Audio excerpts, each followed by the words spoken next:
मालकानगिरी जिला कालीमेला ब्लॉक अंतर्गत तुम्बगुड़ा ग्रामर मुकेश कबासी जहां आज गर्वित पूरा जिला निजर बालुका कला एवं सारा राज्य में प्रसिद्धि पाई बालुका शिल्पी पंकरु पद्म फुटिबा परी ए आदिवासी युवक सारा राज्य में उदाहरण पलटिଛନ୍ତି।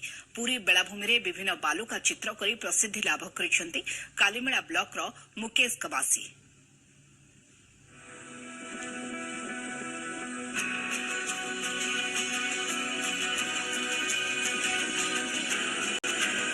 आदिवासी अंचलर युवक जे केबे राज्य पाई गौरव आनिब ताहा स्थानीय लोके केबे आशा करि नथिले, किंतु समस्त को चकित करबा बली कार्य करि देखाइछन्ती तुम्बगुड़ा ग्रामर मुकेश कबासी।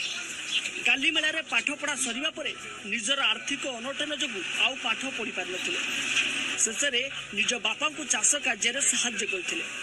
सांग मानक प्रेरणा द्वारा से प्रसिद्ध बालुका शिल्पी सुदर्शन पट्टनायक द्वारा अनुप्राणित होई बालुका कलार तालीम नेले और परे एक दक्ष बालुका शिल्पी भावे निजको प्रस्तुत करि पारिछन्ती। मालकानगिरी पुरी जो स्वाभिमान अंचल आसिले ना रही समुद्र ना रही बालू लोक शुणिले हसबे किंतु मु निजे कजिकी पाइबा बहुत चेष्टा कली किंतु पाई पारली।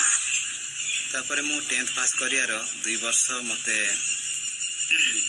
लेबर काम करिकी जमी काम करिकी टंका जोगाड़ करिया को पड़िला। टंका जोगाड़ कली एवं मो बापा मते किछि टंका देले सेही टंका धरिकी मु भुवनेश्वर राजधानी कॉलेज रे पढ़िया आसिली। राजधानी कॉलेज रे मु +2 कंप्लीट कली एवं से +2 समय मो बापा देहत होइतिला। मु निजे कजिकी पाइबा बहुत चेष्टा कली किंतु पाई पारली। तापर सारंकर से स्टूडेंट थे साहाଯ୍य में आसिले आसिकी सारंक पाखे बालक कला शिखिली। तापर बालक कला शिखिया पर मु 2 वर्ष मु 2 थर इंटरनेशनल लेवल रे मोर बालक कला मु देखी सारंक सहित मु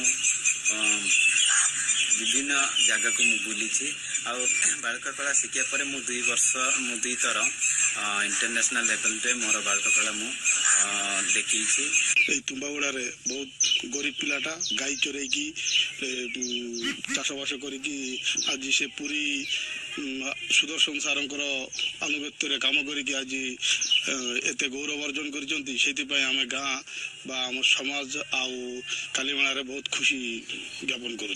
चार छपर घरे निजर बाल्यकाल काटिथबा मुकेश गरीब परिवार आसचंती। मुकेश को बापा जने साधारण चाषी थिला बेले मुकेश को मुख्य काम थिला गाई चराइबा। तेबे गरीबर चर्म रेखारे निजर जीवन काटुथबा मुकेश जे केबे एभली नियारा कलार कारीगरी देखाई पारिए ताहा परिवार लोके भी भाबि नथिले। मुकेश का प्रचेष्टा और परिश्रम एवं पिला बेलू बालुका कलार आग्रह तांकु वर्तमान सफल बालुका शिल्पीर पथरे आगु को बढ़ाई नहीं। तांकर एभली प्रयास एवं जीवंत कला चित्र पाई तांको परिवार लोके मध्य बेस खुशी। मो भाई सानो बेलरू चित्र आंकिबारे बहुत आग्रह थिले जे स्कूल समय रे मध्य बहुत किछि चित्र करिकिना प्राइज मध्य पाइतिले।